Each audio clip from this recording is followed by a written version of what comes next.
Okay? So sila, wala, tapos na tayo dyan. Okay? Okay, so, yeah, then David's on. Okay? Ayaw mo yan. Sabayan mo yung kwento. Okay? And David spoke to the man who stood by him. Yun ang nagtanong na, what shall be done? No? Ano daw gagawin to the man who kills this giant? Okay? And takes away the shame of Israel. And I like how David talks. Sabi niya, basahin niyo, sabi, what shall be done to the man who kills the Philistine and takes away the reproach or the shame of Israel? For who is this uncircumcised Philistine that he should defy the armies of the living God? The people answered him in this manner, so shall it be done for the man who kills him. So they talked about the rewards, no? Okay, what the king is going to do for that man. But can you imagine, like, this is David. Sabi niya, you know what? Sabi ko I pity the foreigners, I pity the Westerners. They cannot fully understand the richness and the context of this speech that David was saying.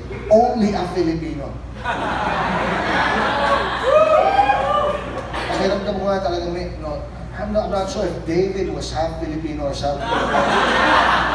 Sabi niya gano'n, hindi, basahin mo, sabi niya gano'n. Sabi niya, no, anong gantimpala, anong reward ang mabibigay sa taong papatay sa higanting sumpot na yan? Ano sa Bisaya? Pisot!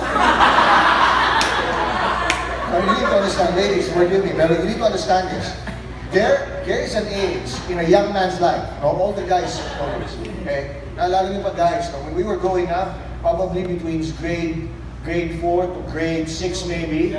And at that age, murahin nyo na kami, sabihin nyo ng pangit, bobo kami. Okay lang, matatanggap namin yun. Pero the moment sinabi mong piso, patayan niya. Right?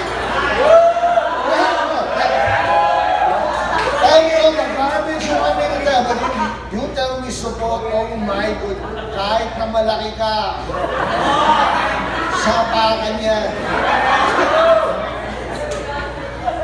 I like the attitude, David. Sapagkat sino ba itong support na iganting ito? Okay? Oh, David, no, is looking for a fight. He means war. Now, okay? And so, now, look at what happens next. Right. Now, Eliab, who's Eliab? This is the oldest brother of David. Okay? Kapatid niya. When he heard what David spoke to them, and Eliab's anger, all of a sudden, it seems it didn't make sense. So, nagalit si Eliab kay David. He said, why did you come down here? With whom have you left those sheep in the wilderness? I know your pride and your insolence of your heart, for you have come down to see the battle. Okay? So, I cannot understand this, but then I do. Okay? At first, it doesn't make sense. No? So David, now you need to understand, for 40 days, Goliath has been doing that. He's been mocking, no, the armies of Israel, defiling God, no, cursing God, and probably the soldiers, the armies of King Saul, wanted to defend their nation, wanted to defend their dignity, their pride, their honor, and their God. But then again, who can actually fight this giant? You can't blame them. Can you blame them? No. It's just a no-win situation. No one was brave enough. And I'm thinking, for 40 days, King Saul, he is, over those 40 days, he has been upping the reward. At first, he was just talking about what? No, a cash prize. No, hanggang sa, he up, sabi niya, no, the one, meron ng lalaban. Pati yung anak niyang prinsesa, sabi niya, ipapakasal ko dun sa lalaban. No, he said that. That was the reward. Sabi niya, hindi pa rin. Sabi niya, may cash money na, mapapakasawa na anak kong prinsesa. Ito, sige, mag-invite ka na royal family. Pangatlo, walang taxes all your life. Wow! Sabi, walang taxes. No, laban na!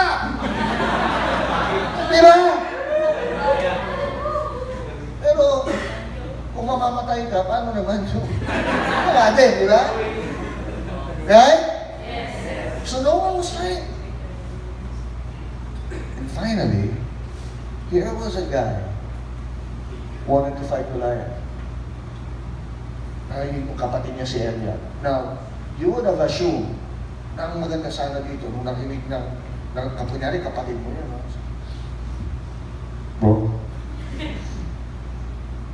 Bro, hindi man namin kayang lumaban, pero pag-pray ka namin. We will intercede for you, the Lord bless you. Diba? At least man lang supportahan, di ba? Right? Hindi. Nagalit. Bakit nagalit? Sabi, kanino mo iniwan yung mga tupa mo? Bumalik ka nga doon. I know you're pride. Kinagdita ka niya si David. You're prideful, you're arrogant, you're insolent. Now, that made me think.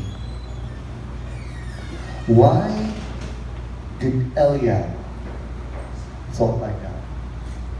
You know why? Because he was offended. He cannot believe that his brother, who was less experienced, who was smaller, younger, weaker, was willing to fight the giant more than he did. And let me warn you this. Now, this is what I call the Eliab spirit. Okay? And unfortunately, there are a lot of Eliabs still in this day. Ano yung Eliab? These are people who are not willing to do anything. And they're offended when there are others, younger, that are willing to do something. Okay? May mga tao may gustong gawin, pero may mga tao, wala na kasi silang ginagawa, pipigilan pa nila yung mga tao may gustong gawin. Sasabihin, yabang mo naman. Kala mo sino. No, and I want to tell you this. I've been at the receiving end of that. One day, somebody added me to this chat group of pastors. And in that chat group, I'm sorry, but all they ever do is debate and argue and criticize one another. And so I was talking about, apparently, there was some issue and I started to give my opinion. And napag-initan ako. Literally, isa ako sa mga pinakabatang pastor, sa mga matatandang pastor na. Pagkatapos, habang nagdi-discussion ako, apparently Sunday morning yun, so sabi ko, Pastor, in a respect, sabi ko, Pastors, alis muna ako, I still have a city to win. Because it was Sunday. And in my heart, that's really my heart. I have a city to win. I have 5 services to preach to that Sunday. I have a city, a generation to win. So iniwan ko, I have a city to win. Yun lang. And really, that was pure from my heart. Anyway, natapos yung Sunday na yun. Nung bumalik ako, chinek ko nung gabi. Pambira, pagtingin ko, daming pastor, galit sa akin. Ang yabang ko daw, kala mo daw sino, I have a city to win. Tapos sabi ko,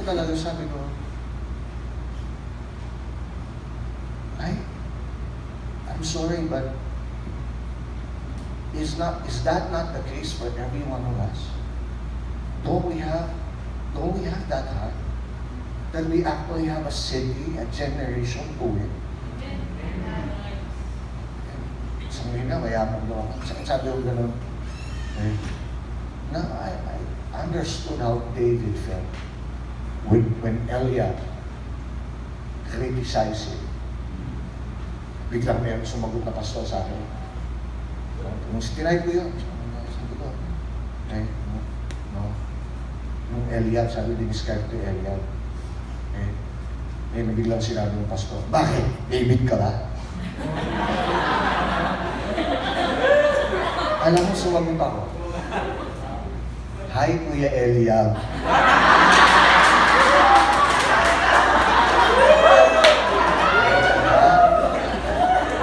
That caught him by surprise, like that totally cut him.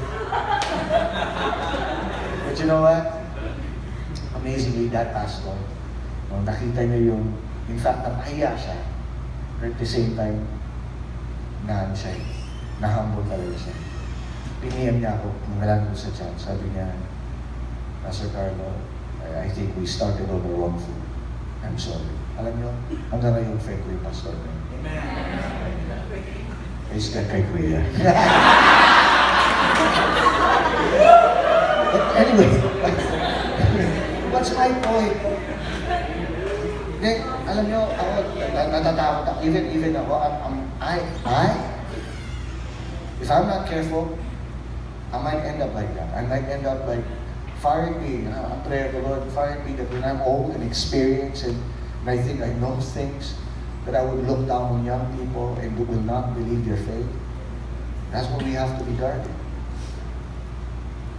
And never be an Eliab. Never take on the Eliab spirit of not believing that others are able to do it. If they have the faith to do it, mumukontrahin, supportahan mo.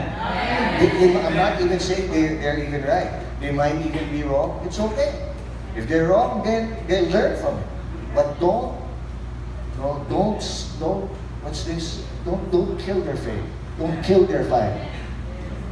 Amen? Amen. Ito na. Sumagot si David. Sabi ni David, what have I done now? Is there now a cause? What is he saying? What is David trying to say? Anong ginawa ko? What have I done? And what sabi niya? Is there not a cause? Ano sinasabi niya? What he's saying is there not a reason for me to feel this way? Kuya, are you saying that, do you expect me to simply sit down as I watch this Goliath, this giant, mock my nation, shame my God, shame my people? But are you telling me that the church na tayo, we're just gonna sit down as Goliaths of what? Corruption, immorality, pornography is mocking our nation generation after generation. Goliaths of what? Goliaths of cheating, Goliaths of lust. It's been mocking. Nagtatawanan tayo ng mga demonyo ng pornography, ng corruption, ng poverty.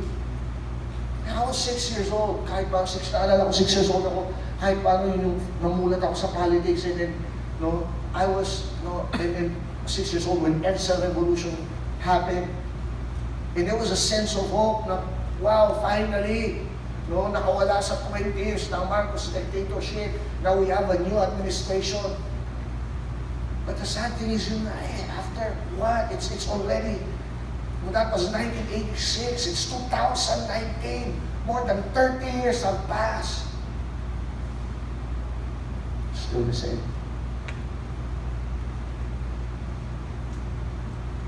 Is there not a cause?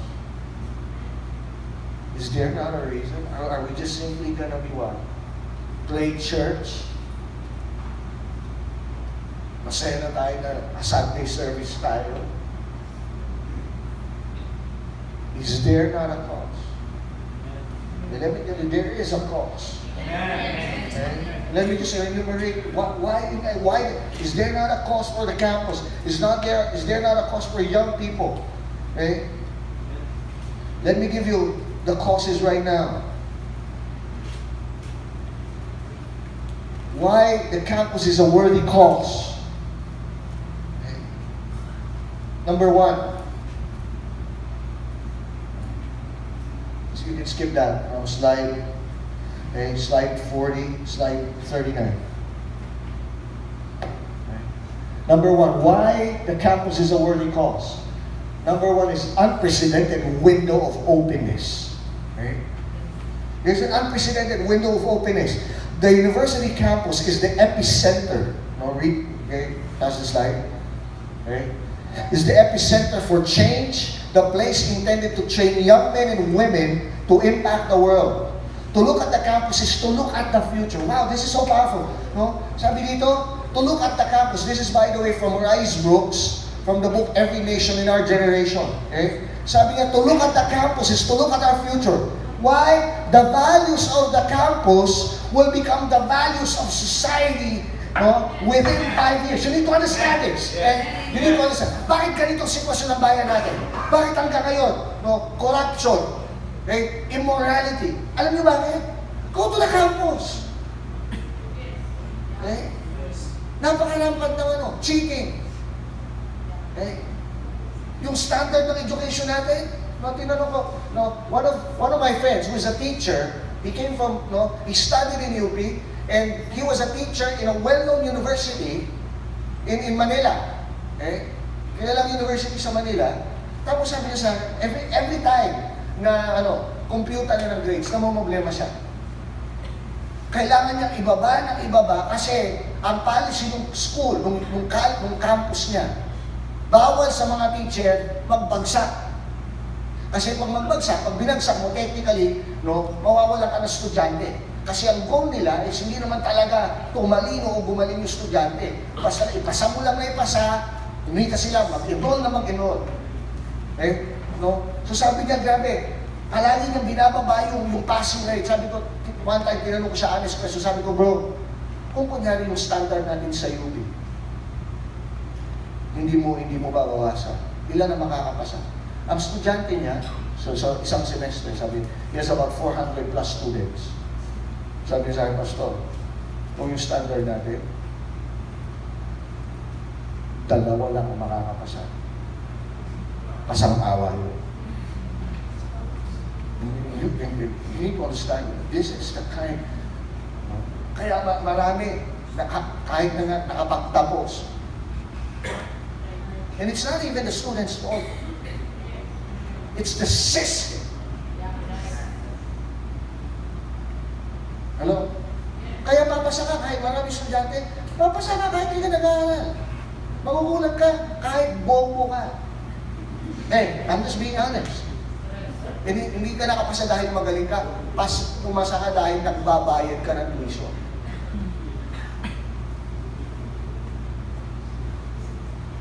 Hello? That's just the sad truth. No? Okay? That's why you want to see what's going to happen to the nation in the next 5 to 10 years? Tingnan mo nangyayari sa campus. Tingnan na lang, even sa UP eh. Okay? Kapatid, ako mag-i-honest lang ako. Bakit ganito kalagayan ng Pilipinas? Hindi dahil sa hindi magagaling mga leaders. Marami sa mga leaders natin, galing sa UP, sa Ateneo, sa Lasal. Yun na lang mga naging presidente natin. Si Gloria Macapagal-Arroyo, saan nagtapos yan? Stanford University. Kaklase niyan si Bill Clinton. Ganun yung level niya. Sana naiangat niya sana ang Pilipinas. Katulad ng United States. Si Ramos, hindi lang yan PA Mayor, West Pointer yan. What is West Point? That is the highest, military university in the whole world. You have brilliant people. Si Marcos, yun nga. Yung bar niya, halos pinerfect niya. Hindi natin problema talino. Puso. Pero yun mga estudyante yan na yun sabi ko, yung mga dating ibagsak, paglaban nila, napaka-ideal, gusto ng patay. One day, sila na yung nandun. Literally, sila naglilid. Bakit ganun pa rin? Kasi hindi naman naayos yung puso Bigyan ko isang example. Bakit corrupt ang mga politicians? Bumalik sa campus. Kung cheating, kung isang estudyante sanay na mag-cheat, assignment, exam, quiz, walang pinagkaiba yun. Pag nasa position na siya. Bakit ginadaya ang income tax sa mga business na? Nag-cheat siya ng estudyante siya Bakit hindi siya nagbabayad ng tamang buwis? Eh kasi nag-cheat siya eh. Yun yung normal eh. Ano? Bakit marami sila pamilya? Eh dahil yung estudyante, papalit-palit ng boyfriend eh. Hindi pinakalagaan yung purity eh. The values of the campus will become the values of society. Okay? But you need to understand that it is a great, okay, unprecedented window of openness. Okay? May tinatawag na 1330 window. Ano yung 1330? From the age of 13 to 30 years old. Okay?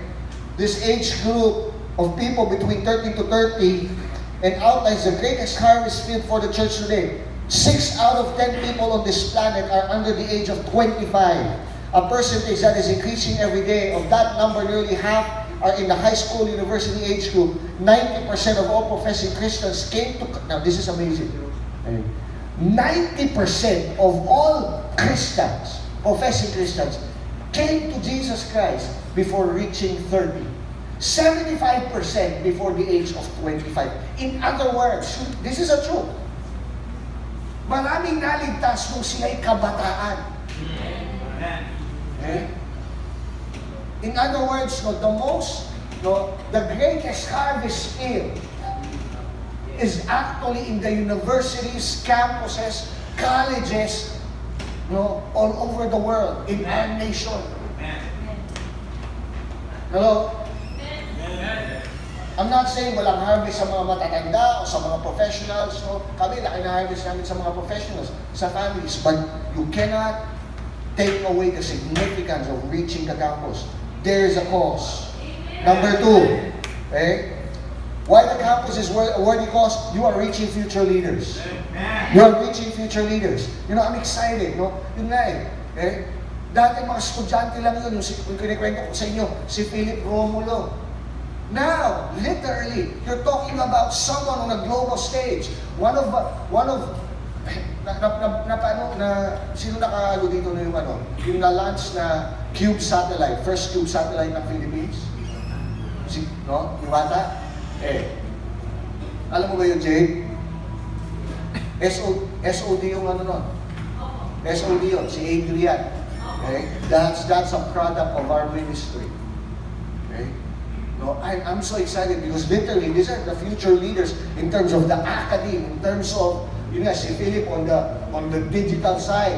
I have a member na kasama namin, he's getting up to be a board member in one day. Ang desire talaga to become governor of Bicol. Okay? Nandun na eh. Pero dati sino yung mga yun? Mga estudyante lang yun. Are you there? I was telling, ewan ko na nakakwento ko sa yung isang asawa ng pastor namin, right now nasa Japan. Okay? She is at such a young age, she is part of the neuro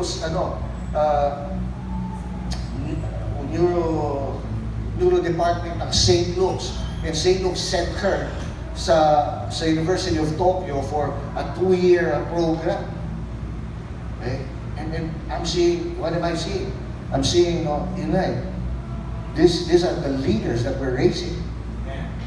Are you there? Amen. Okay? And you will never know, kaklase mo o ikaw mismo. Yes. We are reaching future leaders. Okay. Number 3, why the campus is a worthy cause? Major life decisions are made in campus. What do you mean by major life decisions? This is where you determine your career path. This is a lot of young people at that age in their college, is they meet friends that eventually somehow they end up marrying one day when they graduate. Okay? Major life decision yun. It literally determines the futures of individuals. What else? Is there not a cause? Number 4. Okay? When we reach a student, I like this, we reach a family. Amen. Kaya pag naabot mo isang estudyante, ang dami naming pamilya ngayon. Alam niyo bakit? Testimony ng mga anak nila. Amen! Okay? Pag naabot mo isang estudyante, ang inaabot mo hindi lang yung estudyante yun eh, pamilya. Alam ba't kami nagkaroon ng church sa Bicol? No? Kasi nga yung estudyante na nawin namin sa UP, nung pumunta siya sa Bicol para tumakbo bilang counselor. Okay? Eventually nanalo siya. No, ang first niya ng mga na-win is actually nanay niya, tatay niya, kapatid niya. Pangalawa, yung mga sumota sa kanyang kandidatura. Okay? No, with that, we started a church in Tabaco City in Bicol. No?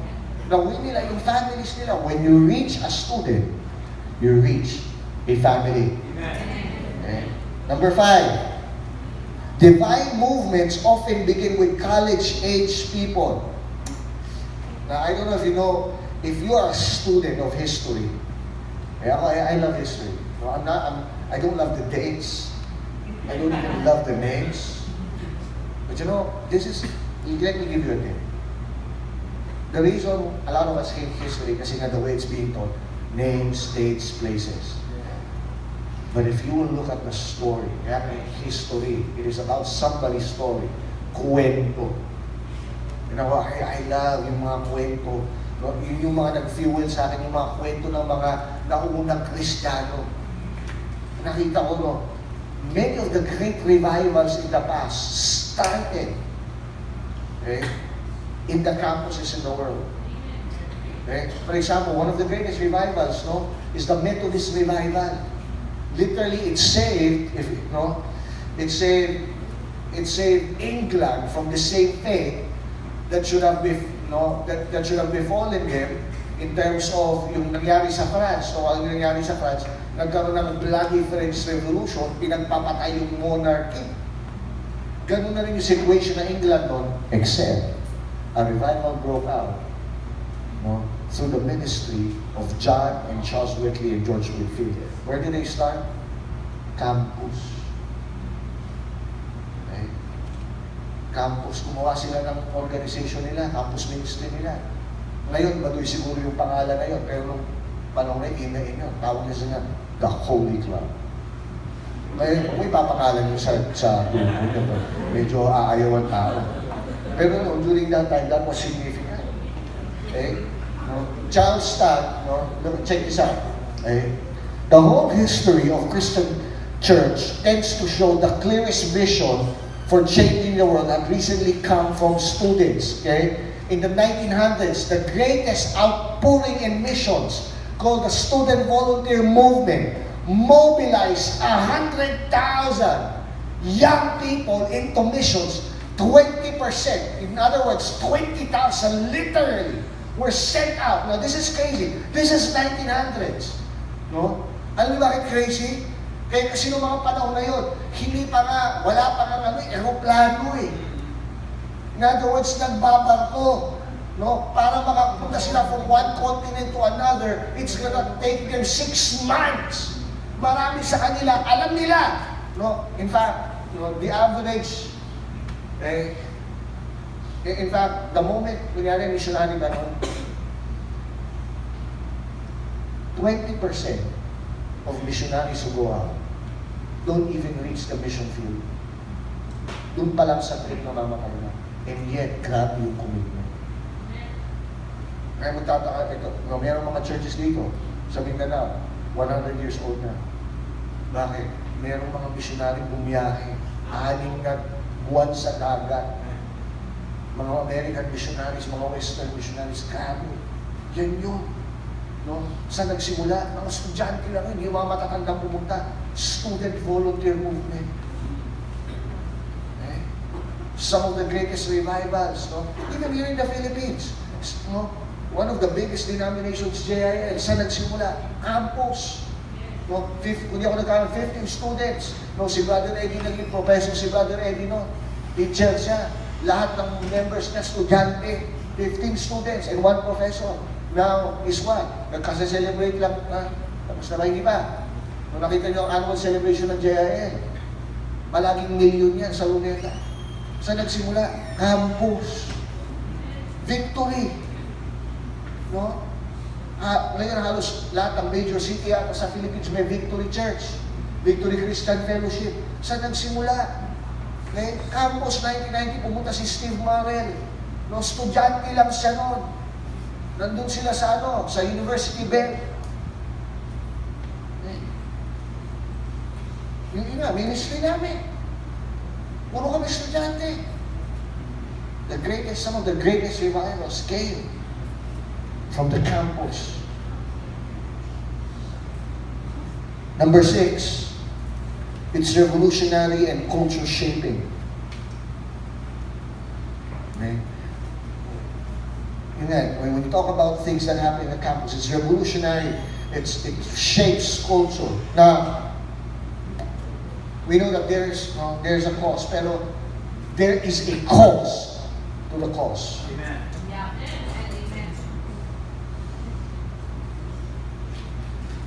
Amen. And this is not only, you need to understand, whether your cause is families, older people, professionals, there is always a cost. May presyo. Amen. The price to pay. Okay? What is the price to pay? How do you respond? No? One day, the cause will be presented to you. There's going to be a call in your life. The question is, are you going to respond? Would you be ready for that cause? When that time comes, hindi naman inaasahan ni David na yung araw na yun, napag-utusan lang siya. He was not even supposed to be there. Okay? But then God ordained things, no? And you know what? When he went there, he didn't know what was going to happen, but somehow, he was prepared. He paid the price for that cause. Okay? What is the cost? What is the price? Number 1, preparation.